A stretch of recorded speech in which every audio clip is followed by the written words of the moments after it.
Assalamualaikum warahmatullahi wabarakatuh.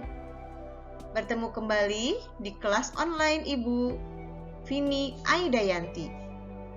Kali ini, materi yang akan Ibu sampaikan yaitu mengenai hakikat pajak.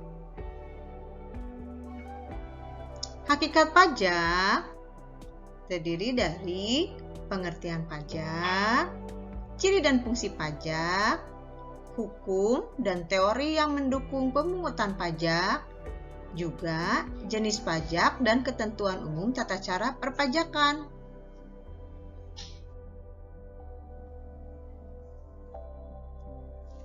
Pajak menurut Undang-Undang Nomor 28 Tahun 2007 Pasal 1 adalah sebuah kontribusi wajib kepada negara yang terhutang oleh setiap orang ataupun badan yang memiliki sifat memaksa, tetapi tetap berdasarkan dengan undang-undang dan tidak mendapat imbalan secara langsung, serta digunakan guna kebutuhan negara dan kemakmuran rakyat. Sedangkan menurut ahlinya, Profesor Dr. Rahmat Sumitro SH, pajak merupakan iuran atau pungutan rakyat kepada pemerintah dengan berdasarkan undang-undang yang berlaku atau peralihan kekayaan dari sektor swasta kepada sektor publik yang dapat untuk dipaksakan serta yang langsung ditunjuk dan digunakan untuk membiayai kebutuhan negara.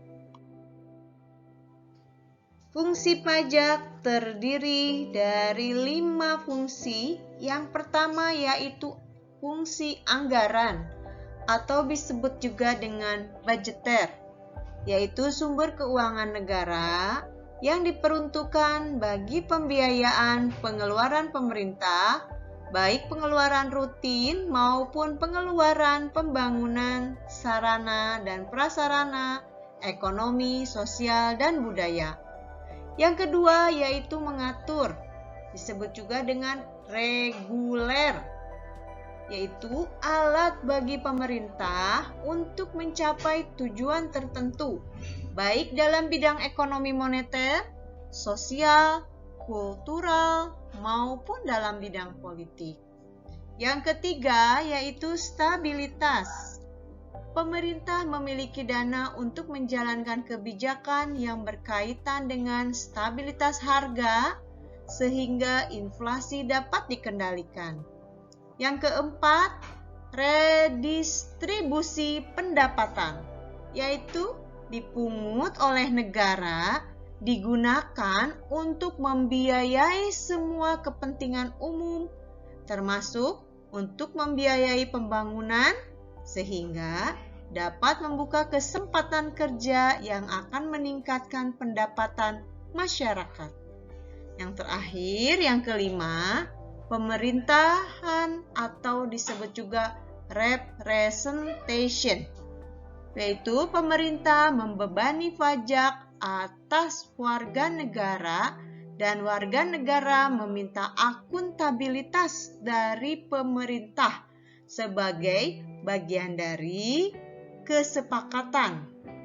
Pengenaan pajak tidak diputuskan secara sepihak oleh penguasa, tetapi merupakan kesepakatan bersama dengan rakyat melalui perwakilan di parlementer.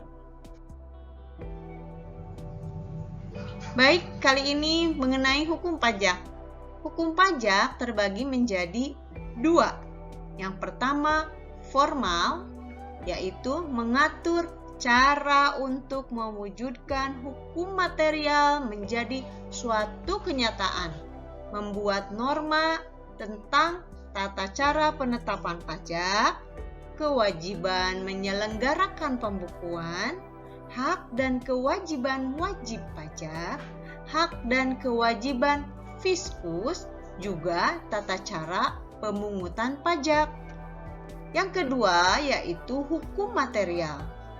Hukum material mengatur norma yang menerangkan keadaan, perbuatan, peristiwa yang dikenakan pajak, siapa yang dikenakan pajak, besarnya pajak, dan sanksi pajak memuat norma tentang objek pajak, subjek pajak, tarif pajak, dan sanksi.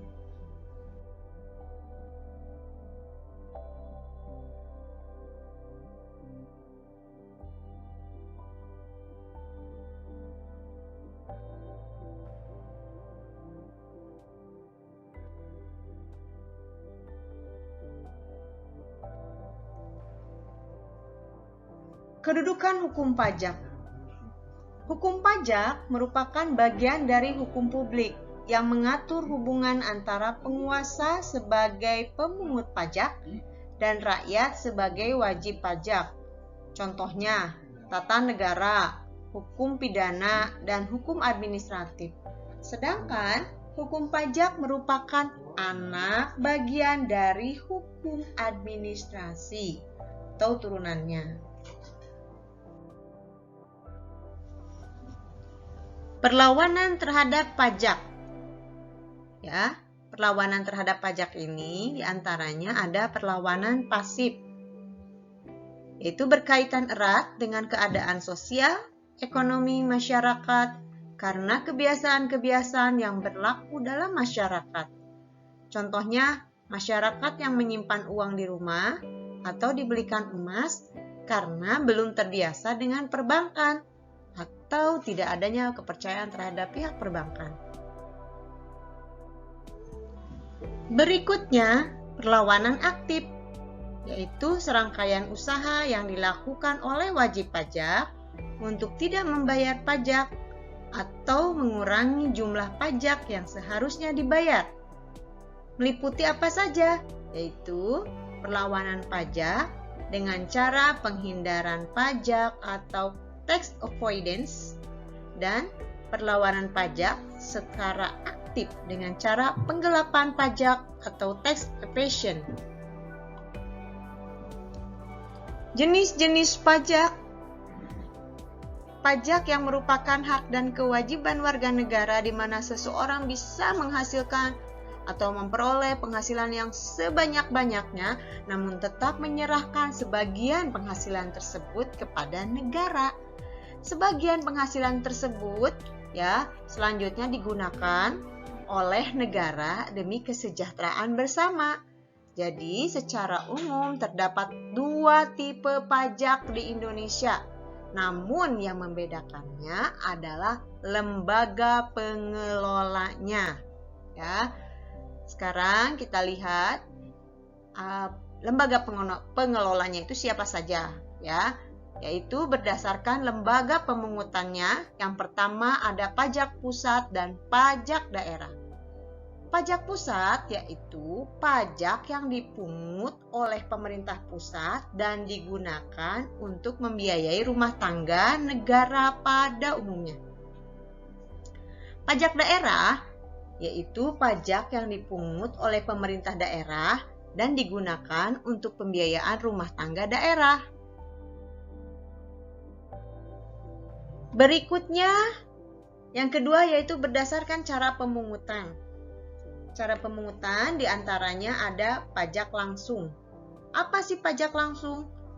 Yaitu pajak yang dipikul sendiri oleh wajib pajak yang bersangkutan dan tidak dilimpahkan kepada orang lain secara ekonomis dan dipungut secara berulang pada waktu tertentu. Contohnya PPh dan PBB.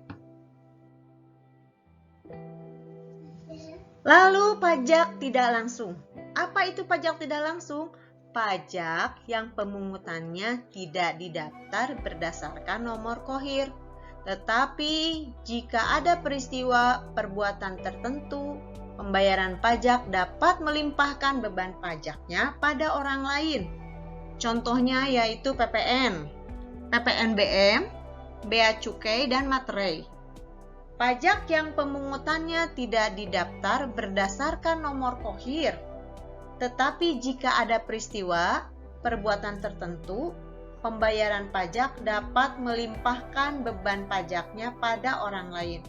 Contohnya PPN, PPNBM, Bea Cukai, dan Bea Materai.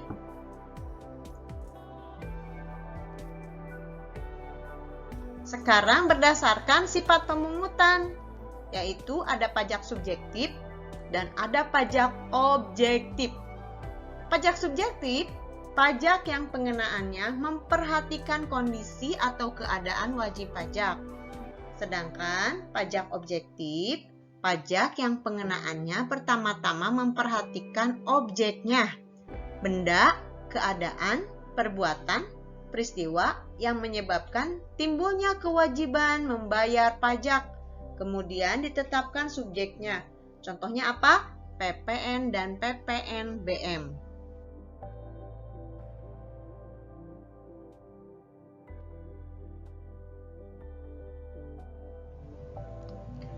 Tata cara pemungutan pajak.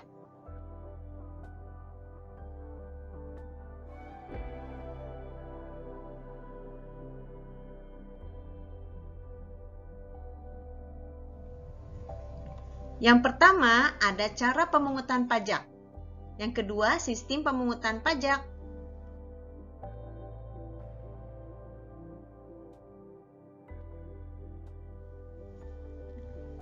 Cara pemungutan pajak ada dua. Yang pertama, pengenaan di belakang atau stelsel nyata atau biasa disebut juga dengan real stelsel, yaitu pengenaan pajak berdasarkan objek penghasilan yang nyata yang benar-benar ada, contohnya pajak penghasilan. Yang kedua, adanya pengenaan dikenakan di depan atau stelsel anggapan atau fiktif stelsel. Pengenaan pajak berdasarkan anggapan yang diatur undang-undang. Misalnya penghasilan 1 tahun dianggap sama dengan penghasilan tahun sebelumnya. Pengenaan campuran atau stelsel campuran, ya, pengenaan ini merupakan kombinasi antara stelsel nyata dan stelsel anggapan. Pengenaan pajak pada awal tahun dapat dihitung berdasarkan anggapan dan pada akhir tahun besarnya disesuaikan dengan keadaan yang sebenarnya.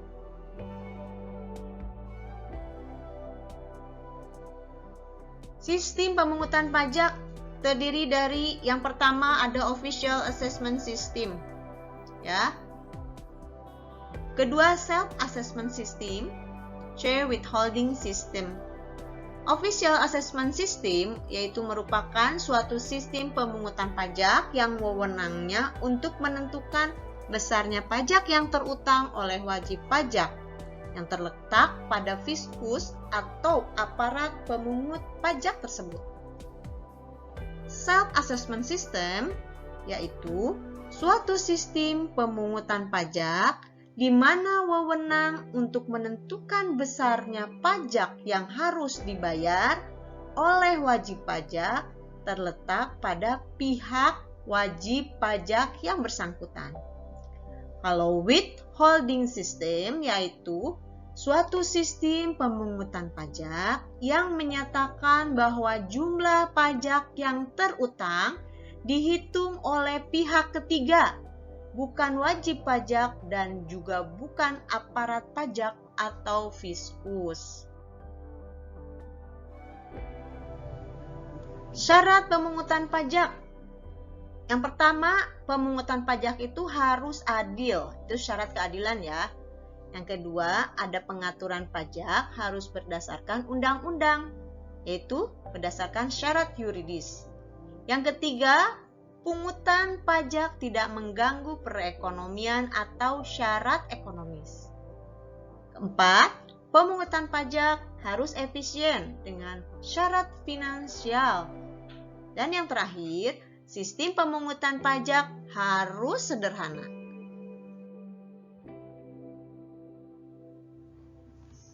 Sekarang mengenai pemungutan pajak. Ya, di antaranya ada asas pemungutan. Menurut Adam Smith, asas pemungutan ini terbagi menjadi yang pertama asas equality atau keseimbangan atau keadilan. Yang kedua, asas certainty atau kepastian hukum. Yang ketiga, asas convenient of payment atau tepat waktu. Menurut W.J. Langen, asas pemungutan pajak terbagi menjadi asas daya pikul, asas manfaat, asas kesejahteraan, asas kesamaan, asas beban minimum. Sedangkan menurut Adolf Wagner, asas pemungutan ini terbagi menjadi asas politik finansial, asas ekonomi, asas keadilan, asas administrasi, dan terakhir asas yuridis. Asas pemungutan pajak di Indonesia yang terdiri dari asas domisili atau kependudukan dan asas sumber. Asas domisili tentang pemungutan pajak diberlakukan kepada setiap wajib pajak sesuai domisili mereka berada. Sedangkan asas sumber, perlakuan pemungutan pajak disesuaikan dengan sumber di mana ia mendapatkan pendapatan.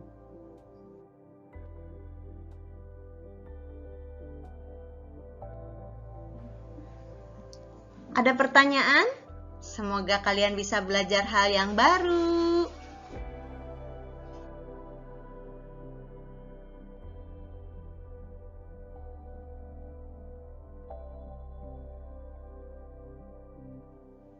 Wassalamualaikum warahmatullahi wabarakatuh. Sampai jumpa di lain kesempatan.